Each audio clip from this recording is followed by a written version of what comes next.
করে গেছে আর লই যাইতে পারুম না আম্মু পারুম না আম্মু। কথায় আছে মায়ের মতন আপন কেউই হয় না, আর মায়ের স্থান কেউ দখল করতে পারে না। সেই কথাই আবার যেন বাস্তবে রূপ নিয়ে এক হৃদয় বিতরক ঘটনার জন্ম দিয়েছে। শিশু সামিয়ার মা মারা যাওয়ার পর বাবা ঠিকই বিয়ে করে আনেন অন্য এক নারীকে।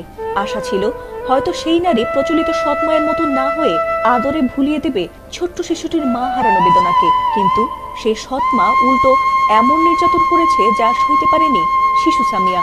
এরপর সে যা করেছে সেই ভিডিও এবার ভাইরাল হয়েছে নেট দুনিয়ায়।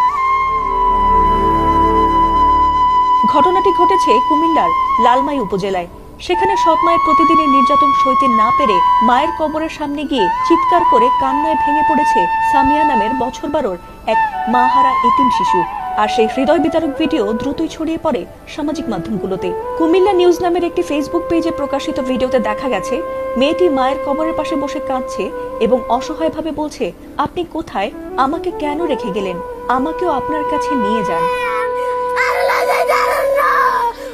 ভিডিওটি ভাইরাল হওয়ার পর অসংখ্য নেটিজেন ভিডিওটি শেয়ার করেছেন এবং মেয়েটিকে খুঁজে বের করে সাহায্যের হাত বাড়িয়ে দিতে চেয়েছেন। এমনকি অনেকেই প্রশাসনের দৃষ্টিও আকর্ষণ করেছেন। আর তাতে ঘটনাটি আমলে নিয়ে দ্রুত ব্যবস্থা নেন লালমাই উপজেলা নির্বাহী কর্মকর্তা উম্মে তাহমিনা মিতু। পরবর্তীতে মঙ্গলবার শিশুটিকে সহ তার সৎমা আয়েশা আক্তারকে উপজেলা নির্বাহী কর্মকর্তার কার্যালয়ে হাজির করা হয়। এ সময় তিনি দেশবাসীর কাছে ক্ষমা প্রার্থনা করে ভবিষ্যতে এ ধরনের আচরণ না করার প্রতিশ্রুতি দেন।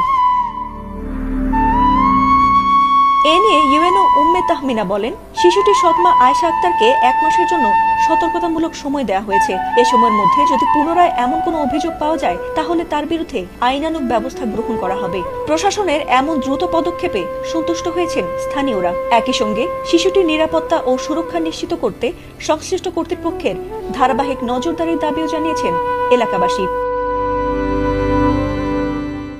ফাতিমা সুলতানা, এটিএন বাংলা।